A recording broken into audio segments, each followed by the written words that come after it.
যে ওই ছোট্ট পুকু বাচ্চাগুলোকেও দিয়েছি। এখানে আর একজনের আছে, টয়লেট করতে গেছে।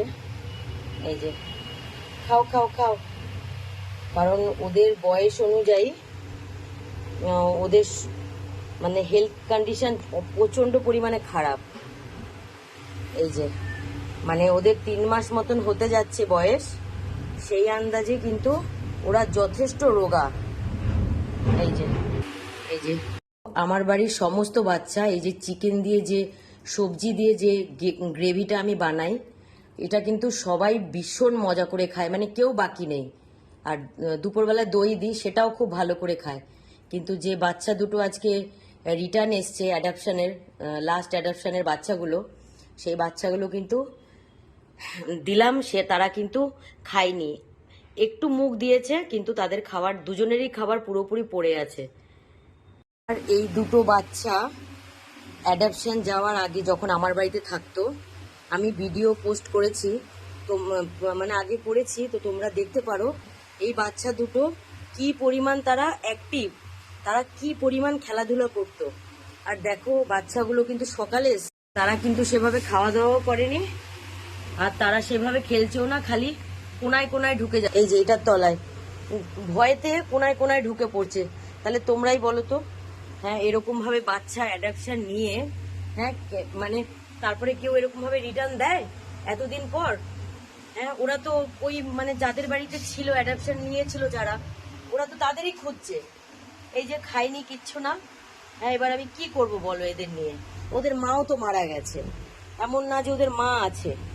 হ্যাঁ ঘরে ঘরে আমার কোনো বাচ্চার সাথে থাকতে পারছে না, বাধ্য হয়ে ওদের আমি ব্যালকনিতে দিয়েছি, কিন্তু খাচ্ছে না।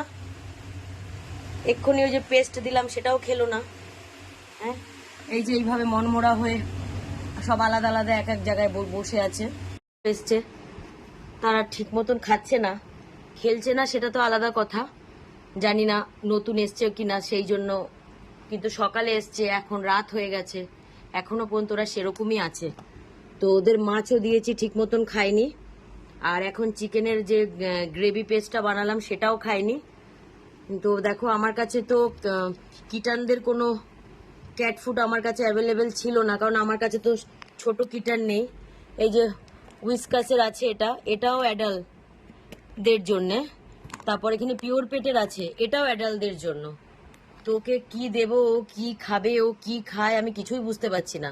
তো এই যে জাস্ট ফ্লিপকার্ট থেকে এই যে 10 মিনিটে যে ডেলিভারি করে, তো এই কিটানদের জন্য এই ক্যাট ফুডটা নিয়ে আসলাম। জানি না এটা খাবে কিনা, কারণ আমার বাড়িতে এই কিটানদের ক্যাট ফুড খাওয়ার মতন কোনো কিটান নেই।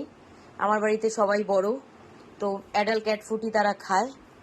তো সে ওরা দেখছি ঠিক মতো সারাদিন কিছু খাচ্ছেই না। তো ভাবলাম যে ক্যাট ফুডটা এনে দেখি যদি ওরা ক্যাট ফুডটা খায়। তো এই কিছুক্ষণ আগে ক্যাট ফুডটা দিয়ে গেছে।